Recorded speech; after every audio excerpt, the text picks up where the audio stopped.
Now, for instance, there is a whole fine-tuned universe field of thought, which is now generally accepted, even by I'd say the British academic community, which is heavily, at the pinnacle, heavily hardline atheistic. But across the 19th century, the different books written about fine-tuned universe. Now, fine-tuned is not precisely what I'm saying, although I agree with it. I'm saying a potential-driven universe. Okay, but obviously, potential-driven universe will be fine-tuned. It's fine-tuned to achieve potential.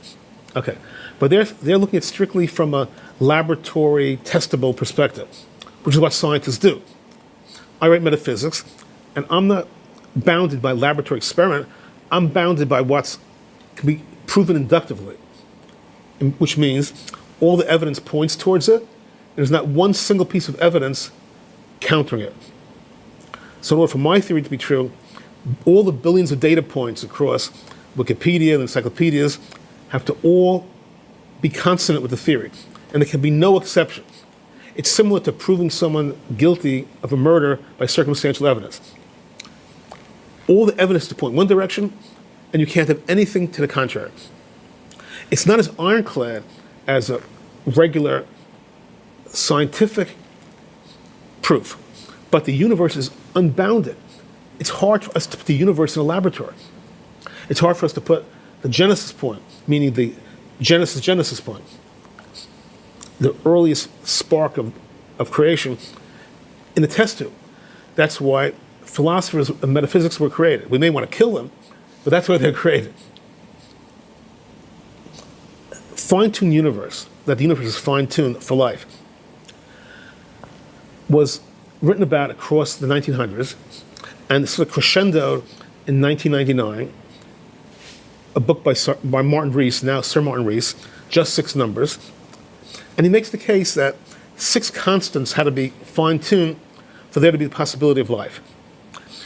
And since that number 6 keeps evolving, I checked Wikipedia this morning in preparation for this panel, and the current figure is 26. Had to be 26 constants all lined up, like to many, many decimal points, for there to be the possibility of life. The possibility of life still does not get us to math. It just gets us to a single, maybe single cell organism. It's a long way from that to get us to Matt. Matt's a complex creation. He loves, he thinks, he gets angry, he plots, he schemes sometimes. We don't tell anybody about that. He's thinking forward, he's thinking this and that. He's thinking emotionally, intellectually. He's rocking and rolling on many levels. He's dealing with betrayals, people let him down, people are friendly, people are loyal, people support him. He's juggling many things and he's advancing forward. So Matt is more than just life. He's a very complex, sophisticated entity. I could ask a follow-up question. I think it's maybe in a slightly different direction, but given the size of the universe, I think there's something like 1 billion trillion stars. What if conscious life has already evolved well past our point on a different planet somewhere, just theoretically, like say 1 billion years ago? Are we still as humans a quantum jump as, you know, when we came into being, even if we're far behind, you know, theoretical civilization elsewhere? Well, you can ask another question. What would happen if our universe stopped? Would another universe come in its place? And are we that universe? You know, so really we don't know. Even as a even person like myself, I just don't know the answer. But I would propose that it would reboot and it'll keep trying to advance it as far as it can. If it's truncated, and it'll reboot again. You know, the ad from Geico, you know, we're Geico, this is what we do. If you want insurance, this is what we do. If you're universe, that's what you do. You reboot. Because you're all primed for advance on all fronts. So,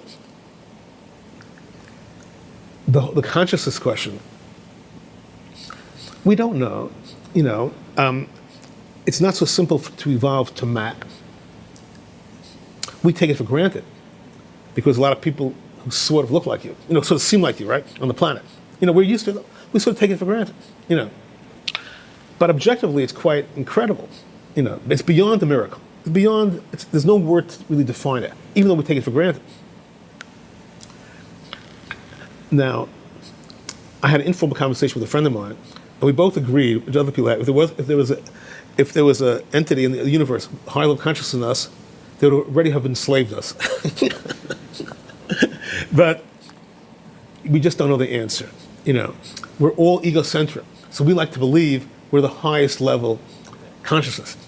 And it's hard for me to divorce myself from that, from egocentrism. It's just frankly hard to do it, There's a whole, industry out there, SETI, Search for Extraterrestrial. I would not put too much money on the search. But I mean, that's getting beyond my area, I think at this moment in time, good possibility, we are the highest level consciousness. And at this particular moment in time, I think we would have known about it if we were not. It's the Fermi paradox, I think whereas everybody. Yeah, I think we would have heard for it by now. And if I were them, I would not necessarily be pinging out there. Because be careful what you wish for. Yeah, like don't wake up the monster. Yeah. Don't wake up the monster. So that's sort of answers your question, right? We can move on? Okay, thanks. Ms. Shira. Yes, it's funny that you should mention ego, because my question is about ego. Right. Is ego what prevents mankind from reaching their full potential? Is that the sole fact? It's probably both. Yeah. I'm winging it here, because I don't really deal with ego at all. But we're talking, as I said, having a conversation. It probably what drives me forward, and probably on some levels limits it a little bit. It's true for all of us. It's true for me also. It's what drives me forward. Sometimes it gets my way. On net balance, it's a positive. And I don't believe in the expression sublimate your ego. Always sublimate your ego. I don't believe that. No, you have to be aware of it, factor it in. But ego is strong. In my opinion, ego is strong. It drives us forward. It makes us get past obstacles and trauma and distractions and nonsense. Like New York is great, but you better have a strong ego in New York to advance forward.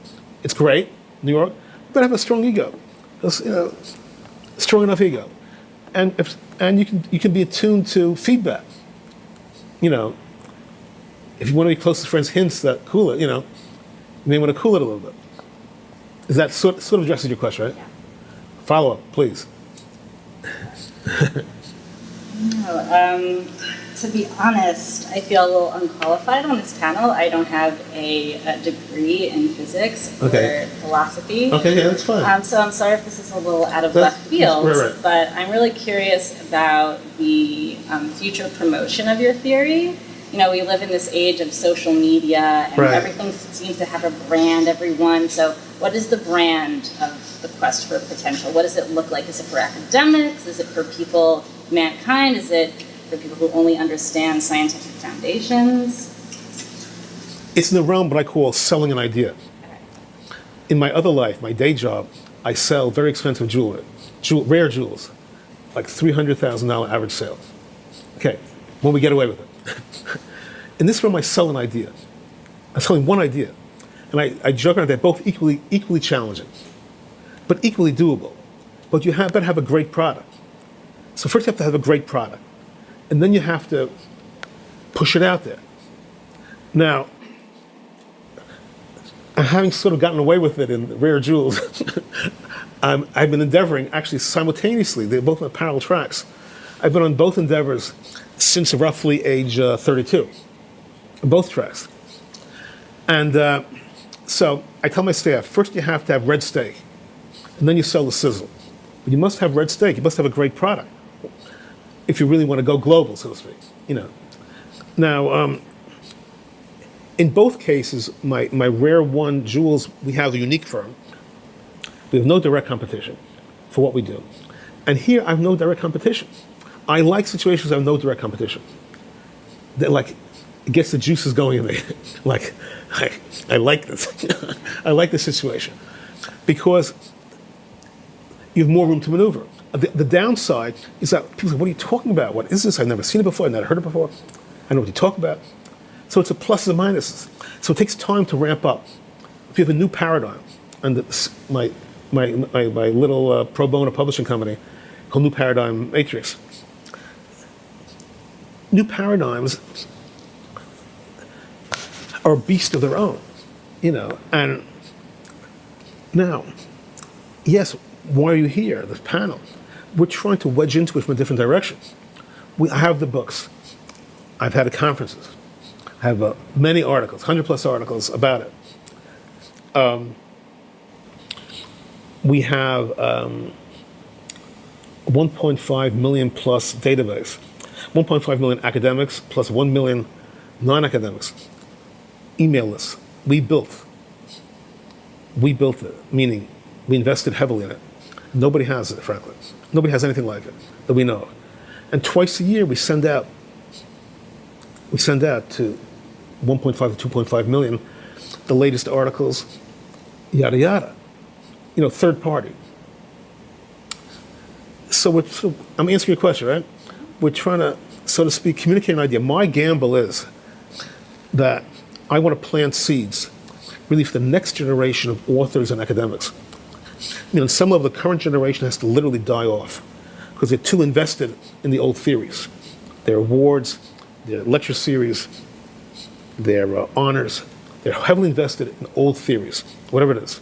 And they're not about to yield to new paradigms so quickly. I wish them well, I wish them life and success. But it's the young Turks who I'm hoping will bite into this. Because you need more than one person doing it. You need 100 people. If in the 100 people, in 50 years you need 1,000 or 10,000 people. And then you can shake the whole planet. And say, but my mission is to, so to speak, plant the seeds in a clear way. This is what we know. This is what we don't know. This is what we know with pretty high level certitude. There's a gap here or there. So, frankly, I tell you frankly, initially I thought I write the books, the whole world will applaud. But it's not so simple. Not so simple. And you're lucky if you don't have your head removed from your body by those who are in positions of entrenched power in the different communities. I had no clue what I was up against. I'll tell you frankly, I was brought up in a modern Orthodox Jewish household where the power of ideas was felt to be supreme. But it doesn't work that way. It does not work that way. It's the power of power, which tends to reign in the short term. But in the long term, the power of an idea will reign supreme. You have to live so long, or you have to launch it so others will pick up on it. Fair? Okay.